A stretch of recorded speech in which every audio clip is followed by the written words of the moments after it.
What is going on? Welcome back to the YouTube. It is a drizzly Sunday morning, but that's not going to deter us. We are in at Powerhouse this morning for legs. We're going to crush some legs. We're going to absolutely get after it. I won't talk too much in the car. I'm going to nail my pre-workout. It's gone 5:05 in the AM, so it's nearly 1. I'm looking into the gym. I reckon there's one other person, so it's going to be a fucking fun time. But anyway, pre-workout. Let's chat to you in the session. I'll see you there. Alrighty, what is going on? We are in here. I know I already introed everything in the car, but we are in for legs. We're going to start with some delt top-up work, as we normally do, to get some more delt volume in.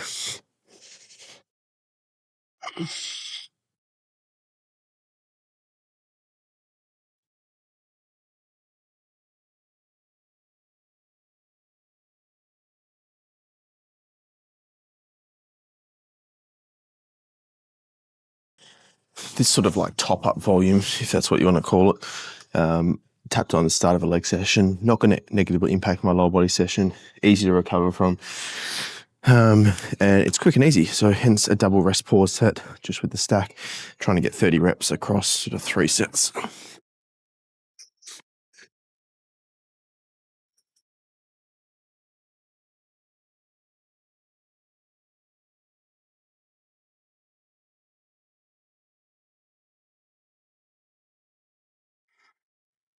All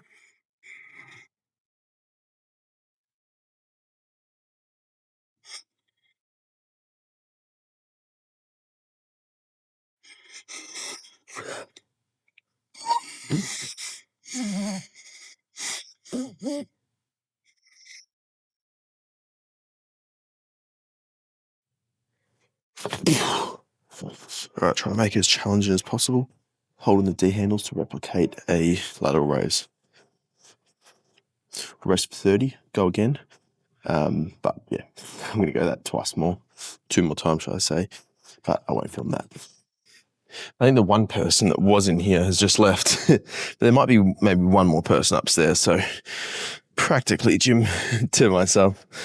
Anyway, we're onto the calf raise, horizontal calf raise. Been a big advocate for any calf raise whereby whether it's horizontal or standing, when my legs are straight, sorry, knees are straight, but there's no pressure on my shoulders, trapped area.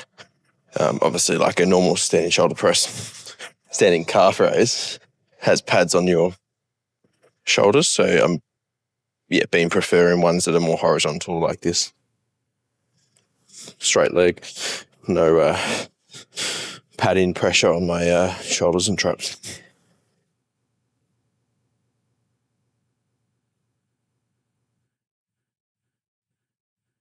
I've also realised, based on my logbook, this is the first time I've done this particular lower body session in the better part of 5 weeks.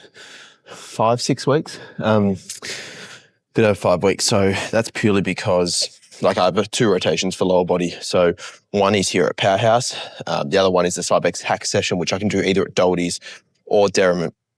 So if I don't have time on a weekend to come out to Powerhouse, which is just a little bit longer than Derrimut, then I just miss out on this session per se. Not that it's necessarily an issue, but it's just been more common of late where I've been, I say, slightly rushed in terms of my availability on weekends to get sessions in. So hence why we have slightly limited, haven't came out here as often for this lower body session.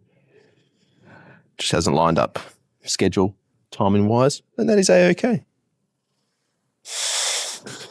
All right.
Oh yeah.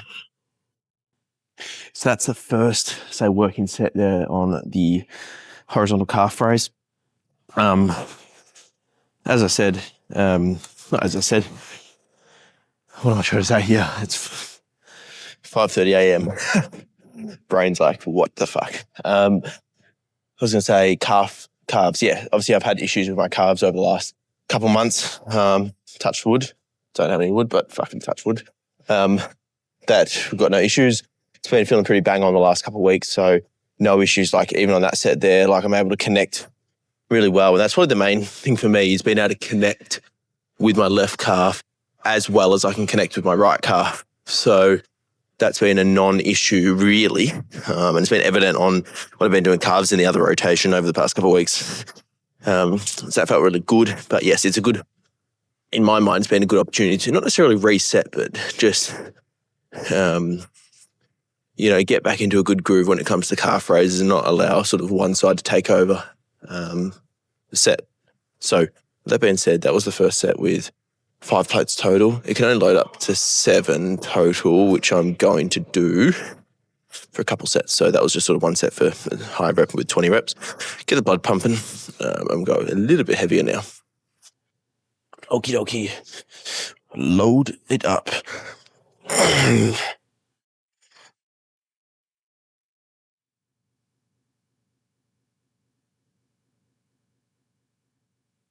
Make sure I'm getting a nice big stretch at the bottom. All the way up and contract hard.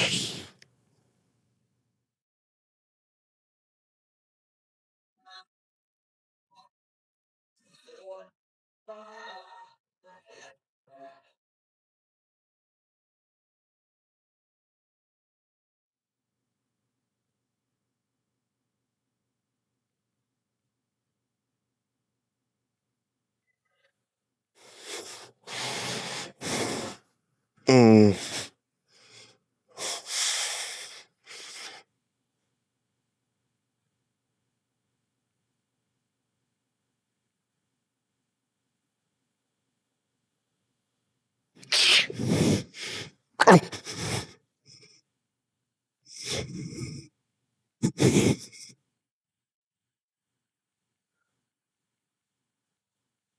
Three sets of calves are done.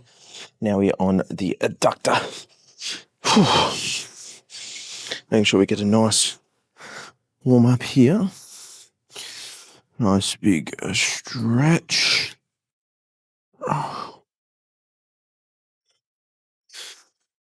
Close the gap.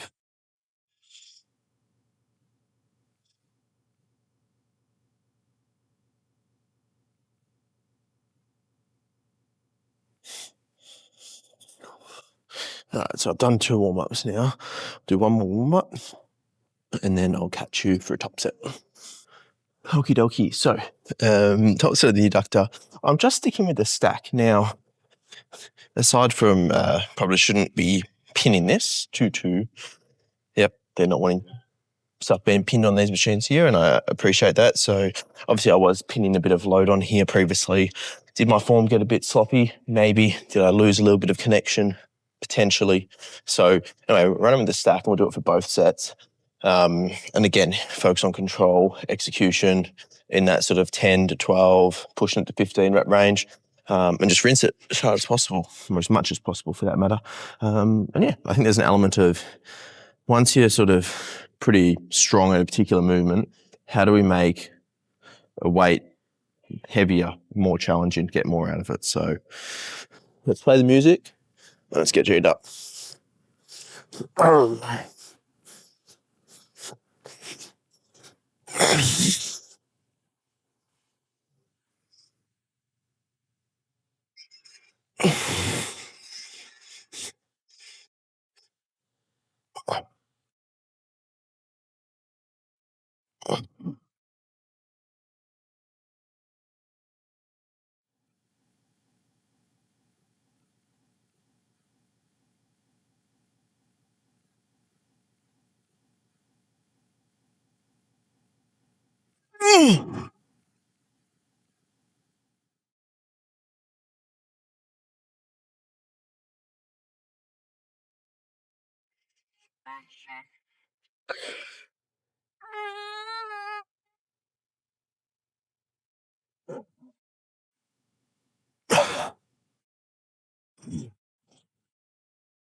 All right, we ended up doing 2 sets with this stack on the adductor. I think it was the first set was 13, which I filmed. The second set was 11, which I did not film.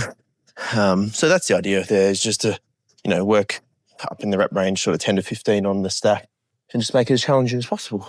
But that being said, we're on the adductor. We're not on the adductor, we're on the leg extension. Got the hustler pad here, just warming up, getting a bit of blood into those quads.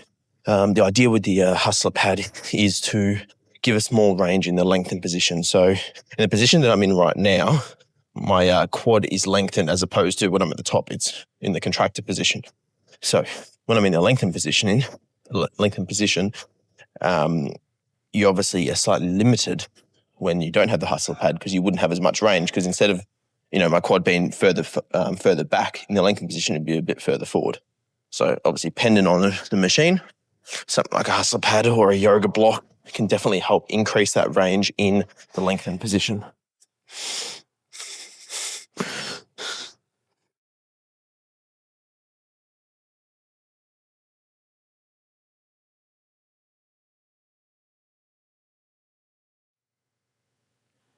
And that's why I'm a big advocate for, anytime you are doing leg extension, is to come all the way down, obviously not, re-racking the weight, but pretty close to it, so you can get as maximal, what am I trying to say? So to allow you to get in as much of a lengthened position as possible, of course, without racking the weight. We're going to lock ourselves in and strap ourselves up, and it's going to be a fun time. Oh, yep. Wrist straps, seatbelt. Gotta say, safe, kids. And the hustler pad, of course. Okay.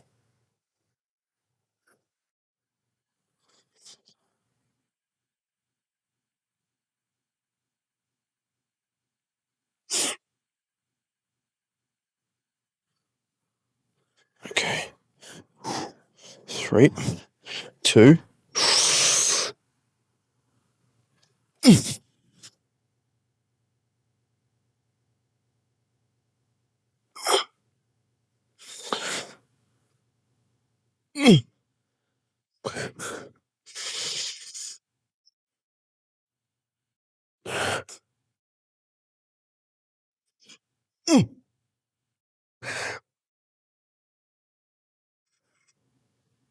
Yes.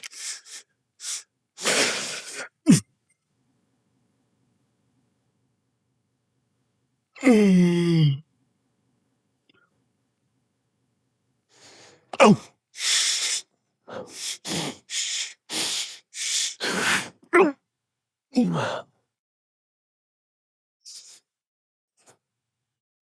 Nice.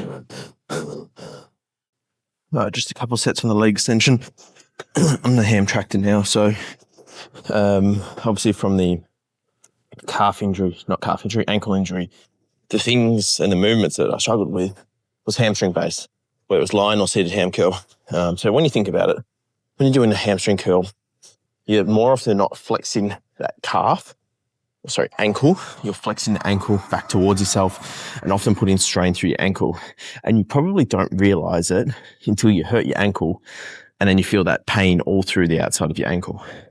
So my advice and this has been a great learning curve. So as an example, this ham tractor, I was stacking 30 kilos plus onto the stack and just swinging a lot, whether it's my lower back, whether it's my sort of ankle, calf. And was it all hamstring?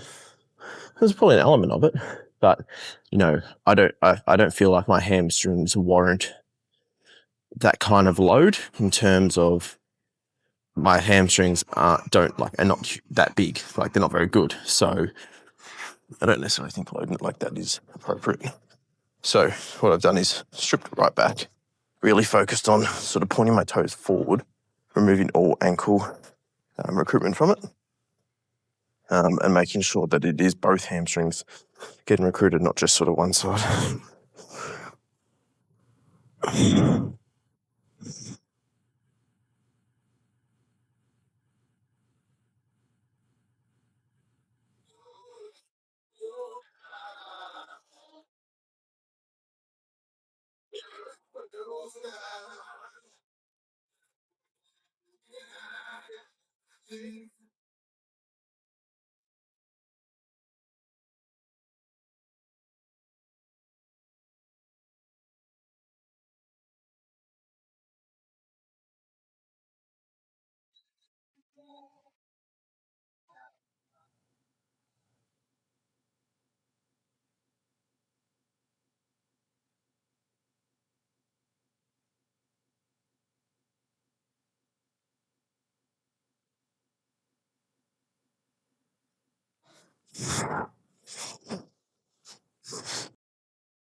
How good's that? The audio didn't work because my mic died, so I had to. Now this is the other mic, which was charged. What was I saying before that set? I was literally saying that my camera battery died, so I had to go to the car, get the portable charger. So now it's plugged into a portable charger while filming. But anyway, so the top set was 4.25 plates for 8. Even though it was match reps on prior rotation, the prior rotation I had an assistance on the lift off. So I'd say that's a win. I'm still catching my breath from that back off, which was 3.25 reps, of which I may just overlay over top of this because the audio was still working. Yeah, 3.25 plates for 14. It was nice. But I'll tell you what, the banded hip press, if you're not already doing a banded hip press, you're missing out. The amount of quad recruitment you get, given the added, what's the word? How challenging it gets to get short. Impeccable. Absolutely love it. So that being said, let's finish unracking this, get the bands off. We got some hack squats, some glute drying, and we'll get the fuck out of here. It's been a minute since I've been on this hack squat, obviously because I haven't done this session in a while. Done a feeler set, but I think at this point in the session, my quads are pretty formed out, done extensions, hip press.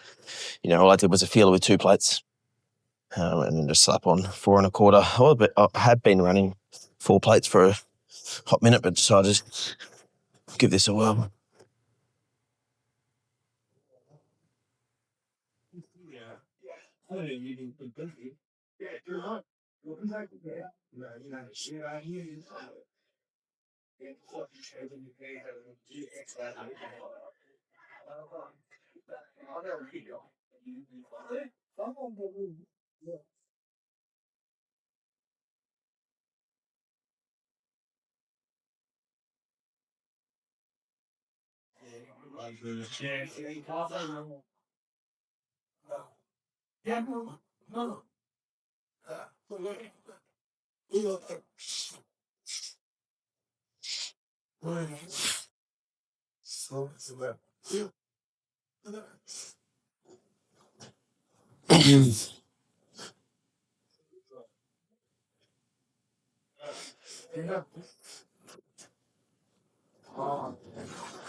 Yep.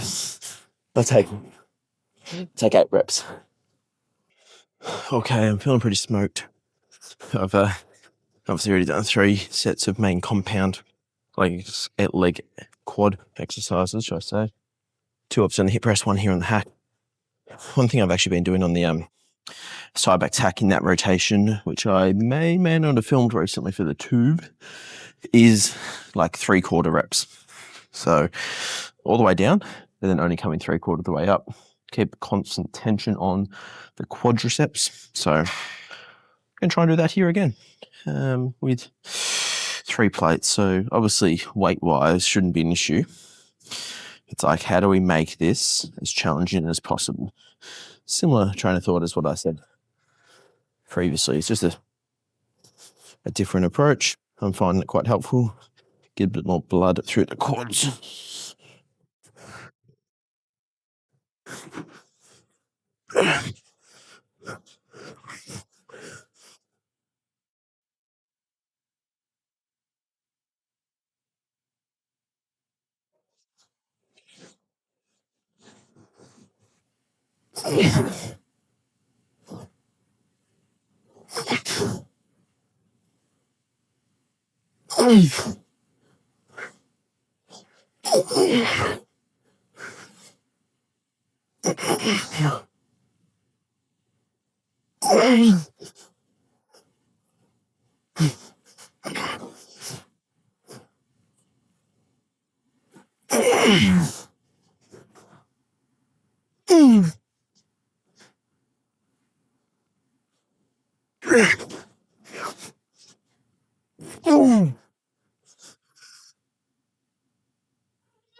Oh boy. I've definitely fallen into the trap in the past of, especially in the glute drive, putting load on and chasing load. Yeah, not that there's an issue with it, but I'm probably chasing load and losing slight connection.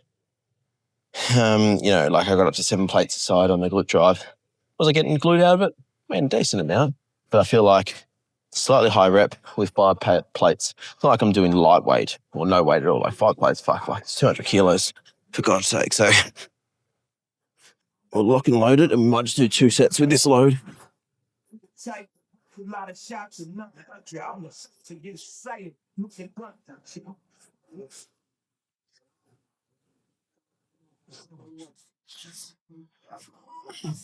I'm headed so much fast. Niggas wanted to take for what and come to my face. That means you got to play games today. Stop name the deal. But I speak from the heart. You don't know, gotta let you go up. But to make it fair, it's a one nigga. You follow the light, ball nigga. Alright, got it. You don't want to got it. It's a shot. Yeah, but so up, plus it's all gravy like chicken. When it's up, and I look up, get it up, get it up. You want it with the dog? Let it go.